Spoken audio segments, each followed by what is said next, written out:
Fiending for Bobby Heenan. Fiending for Bobby Heenan. Fiending for Bobby Heenan. Scheming for Bobby Heenan. Fiending for Bobby Heenan. Fiending for Bobby Heenan. Fiending for Bobby Heenan. This hoe was sitting on the couch, cushion sunk with little slots. She contemplating cause she think that one of us gon' eat her out. We got our own dilemma because my nigga won't chew and chew. Gotta do it fast because this drunk hoe out here losing view. So my nigga, let's flip a coin. As I win until you lose. I'm the rumor season, the TGP crew, and you must choose. If it lands on heads, I get it. If it lands on tails, you hit it. Got the contraband to split it. When you get tired, to switch it. Nigga, when I picture the slimy white boy, she catch it up. Bang a booty doggy, then throw her the bone, she fetch it up. Cause man, this Papa Stallion, she from the city. If you hungry, I fuck that hoe the other week, bleeding, semen clogging the pipes. I fed her ass the meanest penis, longer than Rose Red by Genius. While I'm in the cleanest, money see the southeast side. Man, I had the hoe so vicious. She said my dick was delicious, not fictitious. She didn't spill a drop up in my ride. Damn. Yo, official.streetsmarks@gmail is how you want to contact us. Listen to us right here, Street Smark Audio on YouTube. Fuck with us on official.streetsmarks on IG, Street Smark fan page at Facebook, or street_smarks at Twitter. This is Street Smark Audio, Hollywood and the Fooge, July 29th, 2017. That's right, that's right. Let's get into a little bit of wrestling history. Courtesy of CageSideSeats.com. Today in wrestling history, July 29th, the NWO takes over Disney World. Alright, so here we go. 21 years ago today, WCW presented Nitro from the Disney MGM Studios in Orlando, Florida. On the this was the very first. The following announcement. Oh, was it? Has been paid for by the New World Order. And you got the porno music. Yeah. So anyway, I remember this episode because I was NWO fucking for life. I know that's right. I was at my Granny Claire's house on 101st and Cedar, and she liked wrestling. Oh, nice. You know what I'm saying? So on this episode, when Rey Mysterio got thrown into the truck, the lawn dart shit. Bow! My granny was like, "What the fuck just happened?"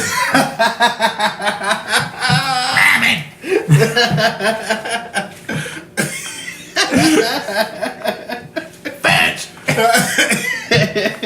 What the fuck just happened?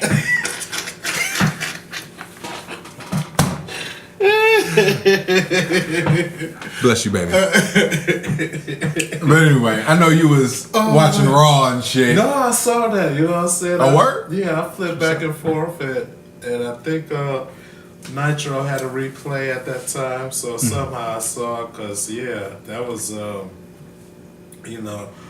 that was something I'll never forget, because you just see a giant man throw another man into the side of a trailer. Yeah, I'm about to say, which was the giant man? Because Rey Mysterio was tiny. Oh yeah, he was. You put that boy in your pocket. Yeah, no, he's definitely not the giant man in that. Nah. So Hacksaw Jim Duggan had defeated Mike Enos. Sting, Randy Savage, and Luger versus the Horsemen, but it was a no contest because the Jimmy Hart came out and said, "Hey guys!" And in the back, you know what I'm saying? Fucking so Sting and the Horsemen and all of them, they all ran to the back. They just dropped the bat, but fucking who's on the ground? I forget who's on the ground. Somebody's on the ground already. They're holding their, so they're holding themselves. Because Turner couldn't show violence like that. So it was implied violence when they just dropped. Why, maybe? I don't remember. Point of view it is, so Rey Mysterio comes out the trailer.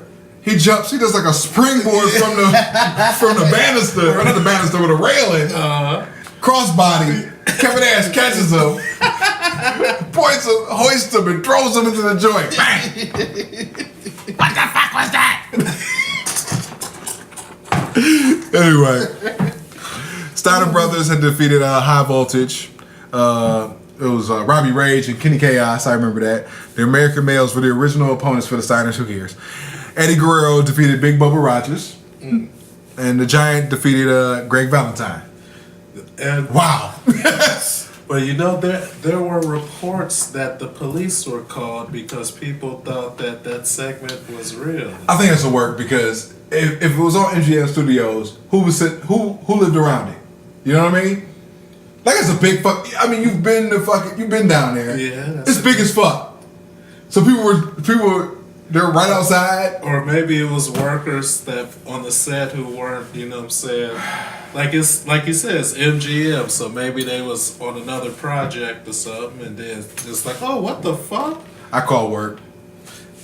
Well, you think life is a work. So. Life is a fucking work. But in the grand scheme of things, it definitely is. But I mean, it would be nice to think that somebody called the cops. I mean, don't get me wrong. It's cool when you had the territory days and people still believed. You know what I'm saying? But you're on Disneyland property watching wrestling. Everything by Disney is controlled. You know what I'm saying? So to me, cost cutting measure by Eric Bischoff, and that's great idea on his behalf. But the sanitation of Disney, you can't do shit on Disney property. You can't show no blood. You can't do no real wrestling. You get no real heat. So that's why you had all that implied violence and everything like that. So do I believe from the implied violence that some mark ass motherfucker was hanging out doing some Mr. Wilson over the fence? Somebody would be calling the police every day on Disneyland. That's a good point. You know what I'm saying? Yeah, that's a good point. If somebody's on MGM Studios, like, ain't that what they do? Double Dare? Probably. You know what I'm saying? That used to be my show. So if somebody gets gacked, some goof motherfucker is over the fence line, let me call the cops. Come on, man. It's a work, man. Come on. Don't stop being worked. Oh man, but hey man, there's a part of me that wants to believe the work, man. What can I say? I mean, if it's still real to you, by all means. Oh man, I didn't bite. I'm not biting. But yeah, you know what? I never thought about it that analytically and stuff. You know, so I always remember like, damn, Macho Man was hanging out the back of the limo when it rolled off and shit. I'll be alright. You know what I'm saying? That's true, but anyway. Alright. 16 years ago today, Dennis Coralluzzo Sr. died, bleeding to the brain due to a stroke in Woodbury, New Jersey. Dennis, a wrestling promoter in New Jersey, was elected joint president of the National Wrestling Alliance in 1993. During his tenure, he had a hand in getting a few Eastern Championship wrestling events canceled due to the promotion's violent nature. Oh, wow. Ironically, in 94, it would be Eastern Championship Wrestling that hosted a tournament to crown a new NWA World Heavyweight Champion, following WCW's breaking away from the governing body a year prior. On August 27, 1994, Shane Douglas defeated Too Cold Scorpio in the tournament final for the title. Post-match, Shane throws down the belt and declared Eastern Championship Wrestling, it was done, and he holds up the Extreme belt. And that's the birth of Extreme Championship Wrestling. So today, oh wow. We'll be getting to it though. Oh man, that's crazy. Right? Because we're working our way back in time, and then we get a little snippet into the future. Oh man, it's kind of freaky. Originally thought to be an angle setting an ECW versus NWA angle, the act was essentially payback for all the slights Coralluzzo had against ECW.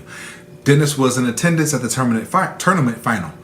Only Douglas and ECW heads Todd Gordon and Paul Heyman knew of the plan. Soon thereafter, Eastern Championship Wrestling was rebranded Extreme Championship Wrestling and split from the NWA. The NWA would crown a new world champion in Chris Candido 3 months later, when he was working with SMW. Because he was like, Corny was like, oh, if Eastern ain't fucking with NWA, I can slide the fuck right in. It didn't work really.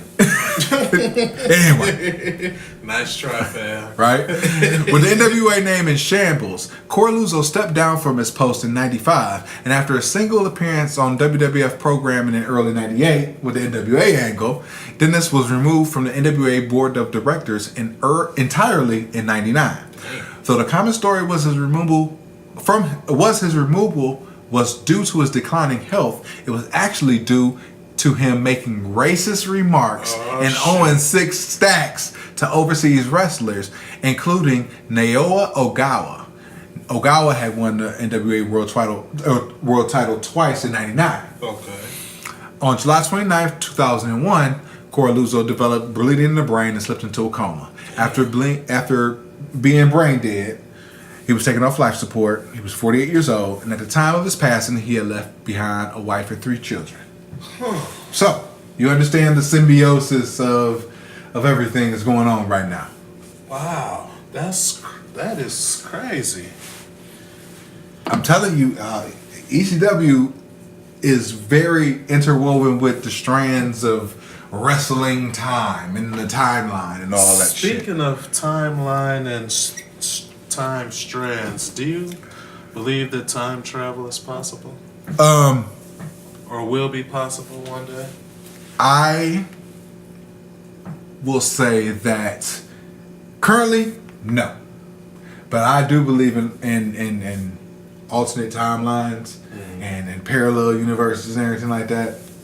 I just find it amazing that the Flash, the season 3, they did the whole Flashpoint timeline for the first couple episodes of the season. The first 2. Yeah, right. I think they should have did the whole season. They could have.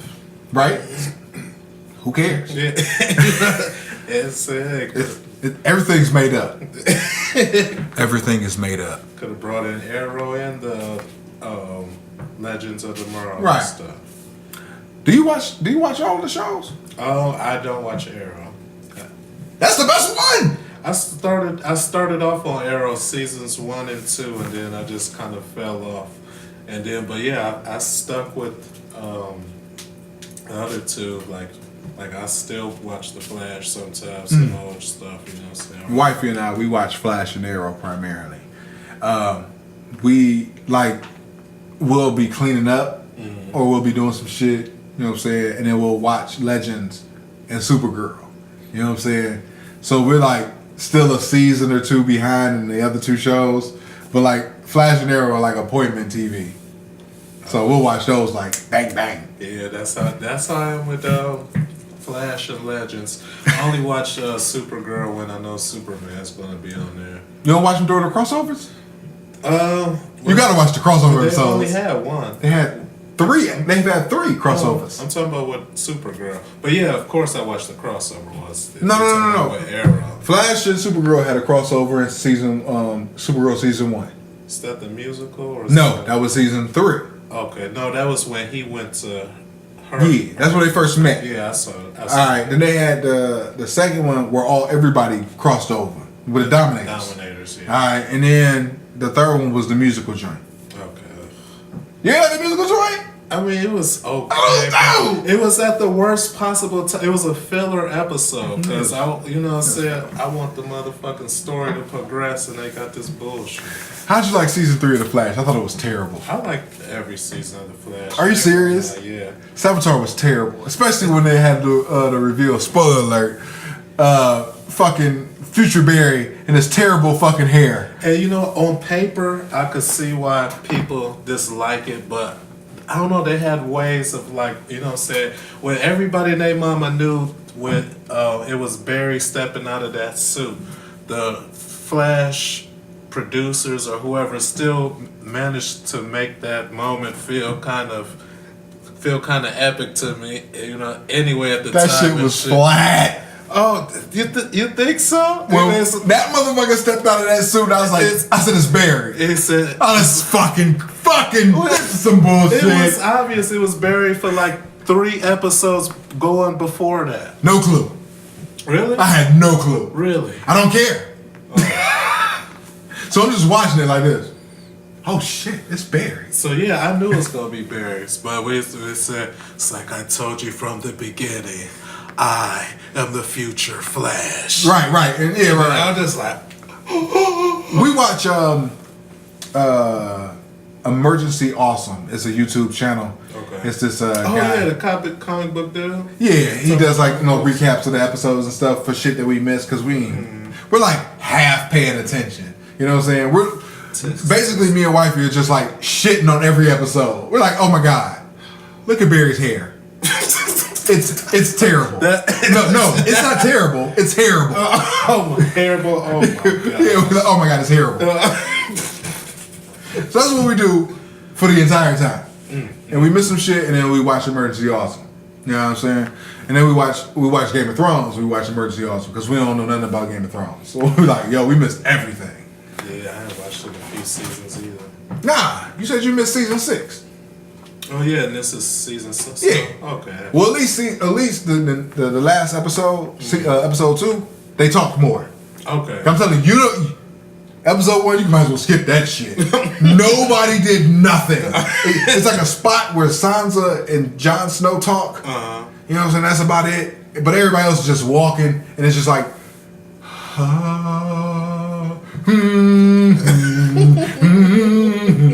it's basically that the whole episode. Oh, man, At least episode 2, everybody's talking and everybody's getting into it. It's a big ass fight in episode 2 too. Oh. Big fight on the sea.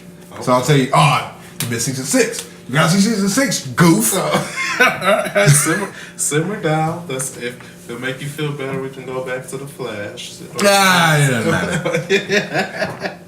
Better wrap this shit up, man. We about to get to the damn ECW.